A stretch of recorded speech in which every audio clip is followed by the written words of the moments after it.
Hi സുഹൃത്തുക്കളെ, നമുക്കിന്നൊരു music system പരിചയപ്പെടാം. യമഹയുടെ മ്യൂസിക് കാസ്റ്റ് എന്ന് പറഞ്ഞ മോഡൽ 4 ചാനൽ സ്റ്റീരിയോ റിസീവറാണിത്. ഇതിനെക്കുറിച്ചുള്ള കൂടുതൽ ഡീറ്റെയിൽസ് ഇതിൽ പറയുന്നുണ്ട്. ഇതൊരു ക്ലാസ് AB ആംപ്ലിഫയർ ആണ്. ഇതിലുള്ള ഔട്ട്പുട്ട് 2 സെക്ഷനായിട്ടാണ് കൊടുത്തിട്ടുള്ളത്. അത് നമുക്ക് വീഡിയോയിൽ കാണാൻ കഴിയുന്നതാണ്. 4 ചാനൽ കൂടാതെ സബ് കൊടുത്തിട്ടുള്ളത് പ്രീ ഔട്ട് ആയിട്ടാണ്.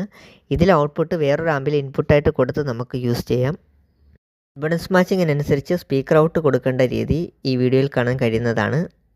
ഔട്ട്പുട്ട് A or Bയിൽ 4 ohmസും കൊടുക്കാം, അതുപോലെ തന്നെ 8 ohmസും കൊടുക്കാം. സ്പീക്കറിൻ്റെ ഓംസ് അനുസരിച്ച് അതിൻ്റെ ഔട്ട്പുട്ടിൽ വ്യത്യാസം വരുന്നതാണ്. RN602 എന്നാണ് ഈ മോഡൽ വരുന്നത്. റിസീവർ കൃത്യമായിട്ടാണ് നമുക്ക് വാങ്ങിക്കാൻ കിട്ടുന്നത്. ചാനൽ സ്പീക്കർ കിട്ടില്ല കൂടെ, പിന്നെ അതുപോലെ സബ് ആമ്പും കൂടെ കിട്ടില്ല. അത് രണ്ടും നമ്മൾ സെപ്പറേറ്റ് വാങ്ങിക്കണം. ഇതിനെക്കുറിച്ചുള്ള മറ്റ് സ്പെക്സ് നമുക്കിതിൽ കാണാം. ഈ റിസീവറും AVRും തമ്മിലുള്ള പ്രത്യേകത എന്ന് പറയുമ്പോൾ, പാട്ടുകൾ മാത്രം കേൾക്കുവാൻ ആഗ്രഹിക്കുന്നവർക്ക് 4 ചാനലായിട്ടും 2 ചാനലായിട്ടും നല്ല സൗണ്ട് ക്വാളിറ്റിയിൽ ഈ സ്റ്റീരിയോ റിസീവർ ഏറ്റവും നല്ലൊരു പ്രൊഡക്റ്റാണ്. AVR റിസീവറിൻ്റെ ഉപയോഗം തിയേറ്റർ പർപ്പസ് മാത്രമാണ്. കാണാം, അതിൽ ഡോൾബി അറ്റ്മോസ് ഫീച്ചേഴ്സൊക്കെ ഉണ്ട്. എന്നിരുന്നാലും സ്റ്റീരിയോ റിസീവറിൻ്റെ ക്വാളിറ്റി സൗണ്ട് കിട്ടില്ല. ഡോൾബി അറ്റ്മോസ്ഫിയറിൽ മികച്ച രീതിയിൽ മൂവി കാണാൻ ബെറ്റർ ആയിട്ടുള്ളത് AVR തന്നെയാണ്. പ്രത്യേകത പറയാം, പ്രൊസസ്സറിൽ വരുന്ന ഔട്ട്പുട്ട് ഫീച്ചേഴ്സ് വളരെ മികച്ചതാണ്.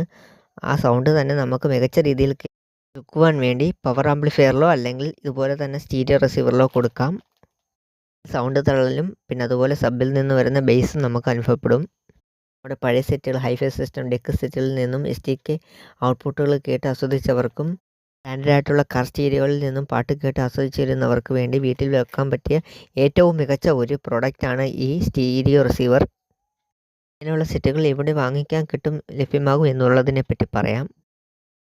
സർവീസ് സെൻറ്ററിൽ ലഭ്യമാണ്. കൂടാതെ ഓൺലൈൻ സൈറ്റുകളിൽ കിട്ടും. അതുമാത്രമല്ല, പോലെയുള്ള വലിയ ഷോപ്പിംഗ് കോംപ്ലക്സുകളിൽ ലഭ്യമാകാൻ സാധ്യതയുണ്ട്. കഴിവതും ഓതറൈസ്ഡ് സർവീസ് സെൻറ്ററിൽ നിന്ന് വാങ്ങിക്കുന്നതായിരിക്കും ബെറ്റർ. കാരണം വാറണ്ടി ഇഷ്യൂ അതുപോലെ തന്നെ സർവീസ് സപ്പോർട്ടിനൊക്കെ വളരെ മികച്ചത് ഓതറൈസ്ഡ് സർവീസ് സെൻറ്റർ മാത്രമാണ്. ഓൺലൈൻ സൈറ്റുകളിൽ നിന്ന് വാങ്ങിക്കുമ്പോൾ വില അല്പം കുറവായിരിക്കും. പക്ഷേ വാറണ്ടി ഇഷ്യൂസ് അങ്ങനെയുള്ള കാര്യങ്ങൾ വരുമ്പോൾ ഡിലേ വരാൻ സാധ്യതയുണ്ട്. കേരളത്തിലും ഓതറൈസ്ഡ് സർവീസ് സെൻറ്ററുകൾ ലഭ്യമാണ്. ജില്ലകളിലും സർവീസ് സെൻറ്ററുകൾ ലഭ്യമാണ്. സെറ്റിൻ്റെ പ്രൈസിനെ പറ്റി പറയാം. ഓതറൈസ്ഡ് സർവീസ് സെൻറ്ററിൽ നിന്ന് വാങ്ങിക്കുവാനാണെങ്കിൽ ഒരു 40-45 രൂപയ്ക്ക് അടുത്താകും. 50 രൂപയ്ക്കുള്ളിൽ നിൽക്കും. പക്ഷേ ഓൺലൈൻ പ്രൈസിൽ കാണിക്കുന്നത് ഒരു 35 രൂപയ്ക്കാണ്. ടെക്നീഷ്യൻ എന്ന നിലയിൽ എൻ്റെ ഒരു അഭിപ്രായം ഓതറൈസ്ഡ് സർവീസ് സെൻറ്ററുകളിൽ നിന്ന് വാങ്ങിക്കുന്നതാണ് ഉചിതം. അതുപോലെ തന്നെ ആകർഷണീയമായ രീതിയിലാണ് ഇത് ഡിസൈൻ ചെയ്തേക്കുന്നത്. വോളിയം കൺട്രോളുകളും നോബുകളൊക്കെ തന്നെ നല്ല സ്റ്റാൻഡേർഡ് ലുക്കാണ്. ഇതുപോലെയുള്ള പ്രൊഫഷണൽ ബ്രാൻഡഡ് സെറ്റുകളിൽ നമ്മൾ കേട്ട് കഴിഞ്ഞാൽ പിന്നെ നോർമലായിട്ടുള്ള അസംബ്ലിഡ് സെറ്റുകൾ അല്ലെങ്കിൽ ലോക്കൽ സെറ്റുകളിൽ ഒന്നും പിന്നെ നമുക്ക് കേൾക്കാൻ കഴിയില്ല. എന്ന് വെച്ചാൽ നമുക്ക് അതിൻ്റെ വ്യത്യാസം മനസ്സിലാവും. ഇങ്ങനെയുള്ള സെറ്റുകൾ നമ്മൾ ഉപയോഗിക്കുന്നത് കംപ്ലൈൻ്റ് ആയാൽ മാക്സിമം സർവീസ് സെൻറ്ററുകളിൽ കൊടുത്ത് ചെയ്യുന്നതായിരിക്കും വൃത്തി. അല്ലെങ്കിൽ നല്ല പ്രൊഫഷണലായിട്ടുള്ള ചെയ്യുന്ന ആൾക്കാരുടെ കയ്യിൽ മാത്രമേ കൊടുക്കാവൂ. കാരണം കുറച്ച് നോളജ് ഇല്ലാത്ത ആൾക്കാർ ചെയ്ത് കഴിഞ്ഞാൽ റെഡിയാകില്ല, ഉള്ള അവസ്ഥ കൂടി മോശമാകും. അതുമാത്രമല്ല, ഇതിൻ്റെ സ്പെയർ അത് സർവീസ് സെൻറ്ററിൽ മാത്രമേ ലഭ്യമാകത്തുള്ളൂ. സെറ്റുകളുടെ ഒന്നും മദർ ബോർഡ് പുറത്ത് അവൈലബിൾ അല്ല. സിസ്റ്റത്തെക്കുറിച്ചുള്ള നിങ്ങളുടെ അഭിപ്രായങ്ങളും സംശയങ്ങളും ഇതിൽ കമൻറ്റിലൂടെ ചോദിക്കാം, മറുപടി കിട്ടുന്നതാണ്. അതുമാത്രമല്ല, സർവീസ് സപ്പോർട്ടിനും കൂടുതൽ വിവരങ്ങൾക്കും നിങ്ങൾക്ക് കോൺടാക്റ്റ് ചെയ്യാവുന്നതാണ്. സിസ്റ്റം ഉപയോഗിക്കേണ്ട രീതിയെപ്പറ്റി പറയാം. ഇപ്പോൾ സബ്വൂഫർ വർക്ക് ചെയ്യിപ്പിക്കാൻ വേണ്ടി ബോർഡുകൾ അല്ലെങ്കിൽ ആമ്പുകൾ ഉപയോഗിക്കാറില്ല. അതുപോലെ സ്പീക്കർ യൂസ് ചെയ്യാൻ ആമ്പുകൾ ഉപയോഗിക്കുമ്പോൾ ശ്രദ്ധിക്കേണ്ട കാര്യം എന്ന് പറയുമ്പോൾ, കേൾക്കുന്ന ഓഡിയോയും അതുപോലെ പഞ്ച് ബേസും അതുപോലെ സൗണ്ടും ഒക്കെ മികച്ചതാവണമെങ്കിൽ നമ്മൾ കൊടുക്കുന്ന സ്പീക്കറിൻ്റെ ഇരട്ടി ഔട്ട്പുട്ട് വാട്ട്സുള്ള ആമ്പ് അല്ലെങ്കിൽ അതിന് പറ്റിയ പ്രോഡക്റ്റ് കൊടുത്താൽ മാത്രമേ നമ്മളുടെ സ്പീക്കറിൽ നിന്ന് അതുപോലുള്ള ഔട്ട്പുട്ട് ലഭ്യമാകുകയുള്ളൂ. അതുകൊണ്ടാണ് സ്റ്റേജ് പ്രോഗ്രാം അതുപോലെയുള്ള വേദികളിൽ മിക്സർ യൂസ് ചെയ്ത് ആമ്പ് വർക്ക് ചെയ്യിക്കാറ്. എക്സാമ്പിൾ, ഒരു 500 വാട്ട്സിൻ്റെ ആമ്പിൽ ഒരു 100 വാട്ട്സിൻ്റെ വൂഫറോ അല്ലെങ്കിൽ സ്പീക്കറോ കൊടുത്താൽ അതിനനുസരിച്ചുള്ള ഔട്ട്പുട്ട് ലഭ്യമാകും. നമ്മൾ ഉപയോഗിക്കുമ്പോൾ വിപരീതമായ രീതിയിലാണ് കൊടുക്കുന്നത് എങ്കിൽ ഒരു രീതിയിലും നമുക്ക് ഔട്ട്പുട്ട് കിട്ടില്ല. അതുകൊണ്ടാണ് പവർ ആംപ്ലിഫയർ മുതലായവയുടെ ഉപയോഗം കൂടുതലായിട്ട് ഉള്ളത്.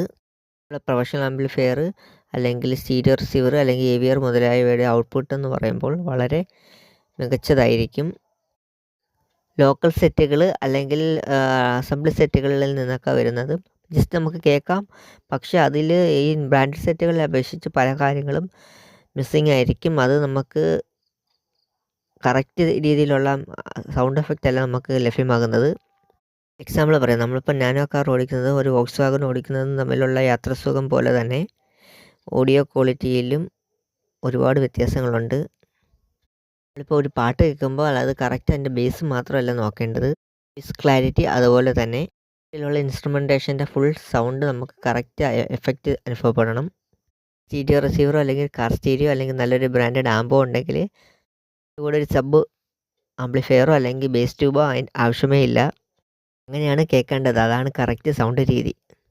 ഇതൊക്കെ ഒരു പ്രഹസനമാണ്. സൗണ്ട് ക്വാളിറ്റിയെ മനസ്സിലാക്കാത്ത ആൾക്കാരാണ് ബാക്കിയുള്ള ബേസും കാര്യങ്ങളൊക്കെ ഓവറായിട്ട് ഇഷ്ടപ്പെടുന്നത്. അങ്ങനെയുള്ളവർക്ക് ഈ മോഡൽ സെറ്റ് ചിലപ്പോൾ തൃപ്തികരമാവണമെന്നില്ല. അല്ലാത്തവർക്ക് വേണ്ടി മാത്രമുള്ളതാണ് ഇങ്ങനെയുള്ള സെറ്റുകൾ. അത് മനസ്സിലാക്കണം. ഇനി മറ്റൊരു വീഡിയോയിൽ കാണാം. ബൈ.